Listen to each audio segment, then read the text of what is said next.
കടവല്ലൂർ പഞ്ചായത്തിലെ പരുവക്കുന്ന്, കരിക്കാട് ഈസ്റ്റ്, പൊറവൂർ, പെരുമ്പിലാവ് തുടങ്ങിയ വിവിധ വാർഡുകളിൽ വാട്ടർ അതോറിറ്റിയുടെയും ജലനിധിയുടെയും പൈപ്പുകൾ പൊട്ടി കുടിവെള്ളം പാഴാകുകയും പരുവക്കുന്ന് വാർഡിൽ പുതുതായി നിർമ്മിച്ച റോഡുകൾ തകരുകയും ചെയ്യുന്നതായി നാട്ടുകാർ നിരവധി തവണ വാട്ടർ അതോറിറ്റി അധികാരികൾക്ക് പരാതി നൽകിയെങ്കിലും സ്ഥലം സന്ദർശിക്കുക മാത്രം ചെയ്ത അധികാരികൾ നടപടികൾ സ്വീകരിക്കാതിരിക്കുകയാണെന്ന് Congress Paruvakkunnu booth committee president PM Salahuddin വ്യക്തമാക്കി. പ്രശ്നമുടൻ പരിഹരിച്ചില്ലെങ്കിൽ വരും ദിവസങ്ങളിൽ വാട്ടർ അതോറിറ്റി ഓഫീസിലേക്ക് മാർച്ച് സംഘടിപ്പിക്കുമെന്ന് നാട്ടുകാർ അറിയിച്ചു.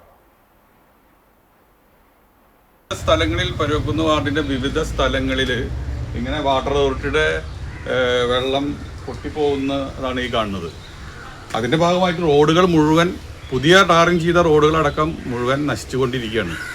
വാട്ടർ അതോറിറ്റിക്ക് ഇതിന് ഉടനടി പരിഹാരം കണ്ടില്ലെങ്കിൽ പരുവക്കുന്ന് കോൺഗ്രസ് കമ്മിറ്റി സമരത്തിലേക്ക് പോകും എന്നുള്ള കാര്യം ഒരു മുന്നറിയിപ്പായി നൽകുകയാണ്.